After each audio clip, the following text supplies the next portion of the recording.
প্রতিপক্ষকে যা ইচ্ছা যেভাবে ইচ্ছা লেভেল দিতে পারছে, যারা সরকারের বিরোধিতা করে তাদেরকে যা ইচ্ছা তা করতে পারছে, তাদের মত প্রকাশকে বাধাগ্রস্ত করছে।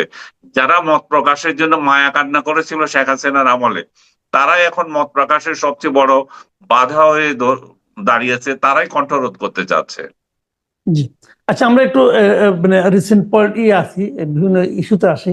আজকে আপনি লক্ষ্য করেছেন, আজকে মানে গতকালকে লক্ষ্য করেছেন যে হিউম্যান রাইটস ওয়াচ তারা একটা হ্যাঁ, প্রতিবেদন প্রকাশ করেছে, এবং সেই প্রতিবেদনে এই সন্ত্রাস বিরোধী আইনকে এই সরকার যেভাবে রাজনৈতিক দমন পীড়নে ব্যবহার করছে, রাজনৈতিক মত প্রকাশের ক্ষেত্রে বাধা হিসেবে ব্যবহার করছে, সেটা নিয়ে তারা কিন্তু অনেকগুলো কথা বলেছে। এবং পাশাপাশি তারা এটাও বলেছে যে সরকারের এখন উচিত হবে এগুলো না করে বরং কিভাবে একটা শান্তিপূর্ণ এবং ইনক্লুসিভ মানে অংশীদারিত্বমূলক একটা নির্বাচন করা যায় সেদিকে নজর দেওয়া। আপনি, আমার ধারণা আপনি এই রিপোর্টটা পড়েছেন। এই রিপোর্টের ব্যাপারে আপনি মনে করেন, আগে আমরা দেখতাম এই ধরনের রিপোর্ট যখন আসতো তখন আওয়ামী লীগ সরকার, কিন্তু আওয়ামী লীগের সরকারের কিছু লোক ছিল, হাসান মাহমুদ, ওবায়দুল কাদের, তারা বলতো যে এইগুলি বিএনপি জামাতে টাকা খায় তারা বানাচ্ছে।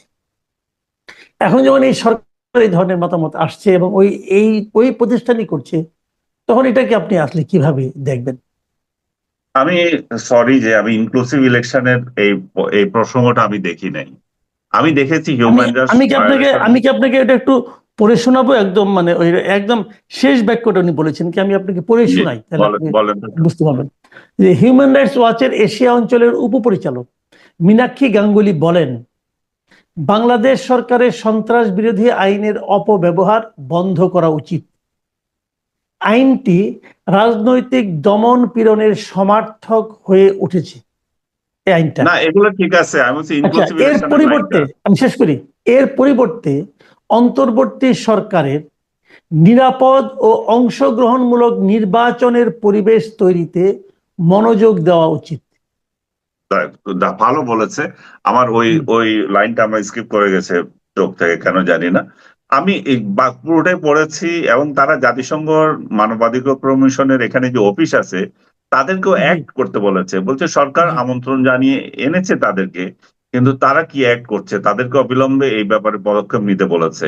তারা জি, বলেছে হাজার হাজার বিরোধী দলীয় কর্মীদেরকে 5 আগস্টের পর থেকে যে গ্রেপ্তার করা হচ্ছে, অনেকে বিনা বিচারে আটক করা হয়েছে, এবং তাদের প্রতি যে ধরনের নির্যাতন, সে নির্যাতনের প্রধান দুইটা বিষয় হচ্ছে যে কারাগারে তাদের সাথে মিসবিহেভ করা হচ্ছে, তাদের আইন যথাযথ পাচ্ছে না।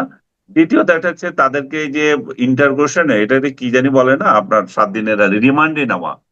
হুম, হুম, তাদের বিরুদ্ধে অভিযোগ হচ্ছে তাদেরকে রিমান্ডে নিয়ে ইয়ে করছে, অত্যাচার করছে। তো জি, সার্বিকভাবে এই জিনিসগুলো যেগুলো আসছে এগুলো তো অসত্য, যে পুরোপুরি আপনি বলতে পারবেন না, হয়তো কোথাও আপনার রাইট, মনে হতে পারে এক্সাজারেশন আছে, কিন্তু এগুলো কোনোটাই অসত্য না।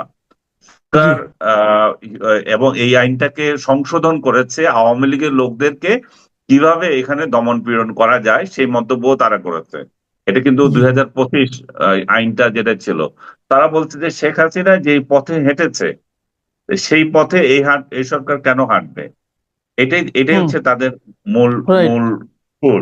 এবং তারা জি, একটা স্বাধীন তদন্ত কমিশন গঠন করতে বলছে, যারা হুম, অতীত এবং বর্তমান মানবাধিকার লঙ্ঘন মামলাগুলো তদন্ত করতে পারে, এবং আন্তর্জাতিক পর্যবেক্ষক এবং এখানে অংশগ্রহণ থাকতে হবে বলেছে আন্তর্জাতিক পর্যবেক্ষকদের। জি, এবং পুলিশ, বিচার বিভাগ, নিরাপত্তা বাহিনীতে স্বচ্ছতা, দায়বদ্ধতা, প্রশিক্ষণ এবং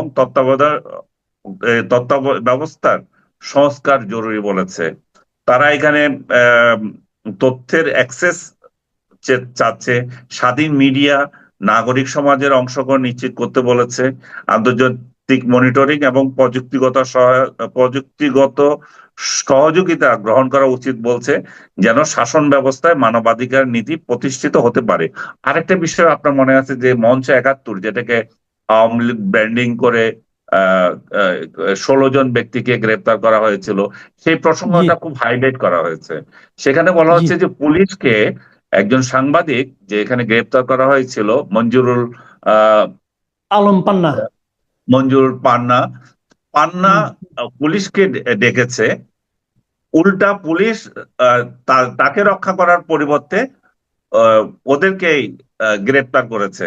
এবং পুলিশ এই পর্যন্ত এদের 16 জনকে, যারা জমায়েত করতে গিয়েছিল, যারা শান্তিপূর্ণ জমায়েত করেছে, যারা মত প্রকাশের অধিকার নিয়ে সেখানে গিয়েছিল, তাদেরকে তো জেলে রেখেছে সেই 28শে আগস্ট থেকে। কিন্তু যারা এই কর্ম করেছে তারা ঘুরে বেড়াচ্ছে, তাদের বেলায় কোনো ব্যবস্থা নেয়নি।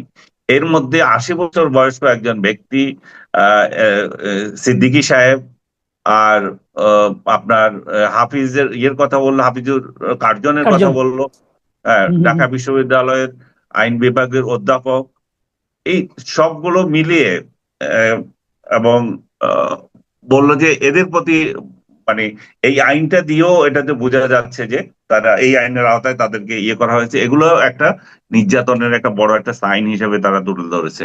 নানাভাবে এটাকে নিন্দা করা হয়েছে। মানে বাংলাদেশে হিউম্যান রাইটস যে কত বড় পরিস্থিতির মধ্যে যাচ্ছে, এবং আহ, রাজনৈতিক পরিবর্তনের ফলে এখানে যে কোনো মানবাধিকার পরিস্থিতি চরম বিপর্যয় হয়েছে, সেই বিষয়টা এখানে উঠে এসেছে। যেটা রাজনৈতিক দলের সরকারগুলো ভবিষ্যৎ অতীতে করেছে, সেটা এই হুম, সরকারের হুম, উপর হুম। তারা ব্লেম দিচ্ছে, এবং সত্যিকার অর্থে এটা বাংলাদেশের ইমেজের জন্য বড় ধরনের একটা পীড়াদায়ক বিষয়। জি। আরেকটা প্রসঙ্গ বলে বিশেষ করে আজকের আলোচনাটা, সেটা হলো আপনি আপনি তো নিজেও শুরুতে বলেছিলেন কিন্তু যে সংস্কার বিষয়ক যে আলোচনাগুলো, এবং ওই হুম। সংস্কার আলোচনার এখন মোটামুটি একটা পর্যায়ে এসে পৌঁছেছে, এবং গণভোটে মোটামুটি সবাই ঐকমত্য হয়েছে, গণভোট হতে পারে। কিন্তু হুম। গণভোটের সময় নিয়ে আবার আরেকটা বিরোধ তৈরি হয়েছে। এই গণভোট কি একই সঙ্গে নির্বাচনের সঙ্গে হবে নাকি আগে হয়ে যাবে? এই বিরোধটা আলটিমেটলি নিরসন করা যাবে বলে মনে হচ্ছে না এখন পর্যন্ত। তারপরে সংস্কার কমিশন বলে, ঐক্যমত্য কমিশন বলেছে তারা তাদের রিপোর্ট জমা দিয়ে দিবে।